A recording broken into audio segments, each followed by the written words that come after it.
नीती आयोग जो एक आमच्या देशाची अर्स्टवायल प्लॅनिंग कमिशन आशिल्लें. प्रधानमंत्री नरेंद्र मोदी प्रधानमंत्री जातकर ताणें हें प्लॅनिंग कमिशन काडून नीती आयोग म्हणून घेतलो, सुरवात केली. आनी नीती आयोग एक पिरियॉडीक एसेसमेंट करता स्टेटीचो. सो ताणें एक थोडे फिगर्स भायर काडले. ताजेर मुख्यमंत्र्यान जे रिएक्शन दिलें ताजेर प्रेस कॉन्फरन्स घेवपाक हांव हांगा उबो रावला, तुमचे फुडें बसलां. पयलें म्हणल्यार मुख्यमंत्र्याचें जें रिएक्शन आसा की नीती आयोगाचे फिगर इनएक्युरेट म्हणून.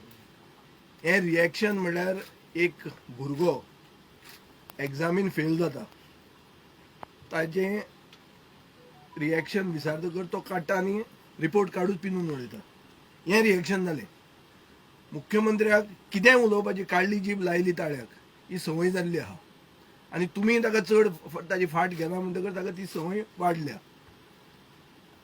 ह्या मुख्यमंत्र्याची लेगसी फकत एक आसा की ताणें आमकां काडले 12 जाणांक हाडले, आतां 8 जाणांक हाडल्या. सो ताका इतलो मद मारला.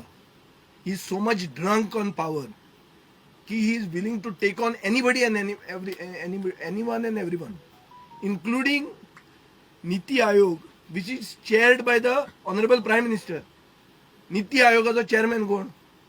प्रधानमंत्री चेअरमॅन. आता प्रधानमंत्री चेअरमॅन आशिल्लो नीती आयोग सांगता की तुझे unemployment figures you are the 3rd highest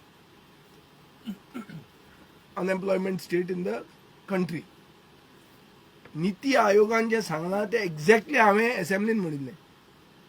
exact same वस्त. तेन्ना मुख्यमंत्र्यान कितें म्हणलें की विजय ल्हानाचें making a mountain out of a molehill, व्हडलो इश्यू करता, इन्फ्लेट करता म्हणून. तेंच ताजें रिएक्शन आहा. आतां पयलें म्हणल्यार मुख्यमंत्र्याक कळपाक जाय की नीती आयोग ज्यो फिगर्स घेवन येता ते नीती आयोग कम्प्यूट करना. हे नीती आयोगाचे फिगर न्ही. हे फिगर असतात PLFS म्हणून. PLFS म्हळ्यार कितें? पिरियॉडीक लेबर फोर्स सर्वे. ही कोण करता? ही ministry of statistics and programme implementation. So Bharat सरकाराची एक मिनिस्ट्री हे फिगर्स काडटा. म्हाका दिसता आमचे मुखेलमंत्र्याक PLFS म्हळ्यार कितें तें खबर आसची ना. What PLFS stands for you won't be knowing. I am 100% sure. नाजाल्यार तुमी विचारा ताका ओके एक टेस्ट करपाक. आता फिगर कितें सांगता की 10.5% अनएम्प्लॉयमेंट रेट आसा ड्युरींग 2020 to 2021. म्हज्या कोतान दीस इज कन्झर्वेटिव्ह. हे फिगर पळय सारकें ना. एक इंडिपेंडंट बॉडी आहा CMIE म्हणून. CMIE म्हळ्यार कितें? Centre for monitoring Indian economy. ताणें सांगलां की गोंयांत मंथली एवरेज जी आहा ऑफ अनएम्प्लॉयमेंट रेट जाता 14.9%. हाजो अर्थ कितें की 5 जाण जर तुवें तरुण पिळगेक कोणाकूय घेतली हातान जाल्यार तातूंत एकलो अनएम्प्लॉयड आसतलो.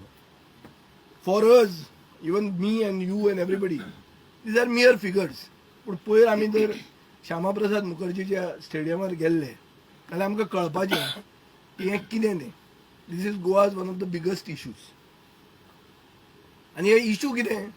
श्यामाप्रसाद मुखर्जीन 20,000 लोकांनी हें केलें, भरलें.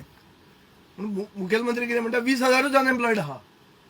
म्हळ्यार जे कोण अनएम्प्लॉयड आहा ते थंय येतले म्हणून अशें ताजे फिगर्स आहा ते. आनी आतां मुखेलमंत्री कितें करता? तो आतां नागपूर गेला. नागपूर कित्याक गेला? कित्याक आतां बडी पडटा अशी दिसता अशें भंय आसतलो. हे figures is basically paving the way to replace the chief minister. हे फिगर्स वगीच येनात. This is a very clear-cut assessment by a central government top body, planning body of the nation, saying Goa is not being governed well. Goa is in the dumps. हे आमकां हे figures दाखयता.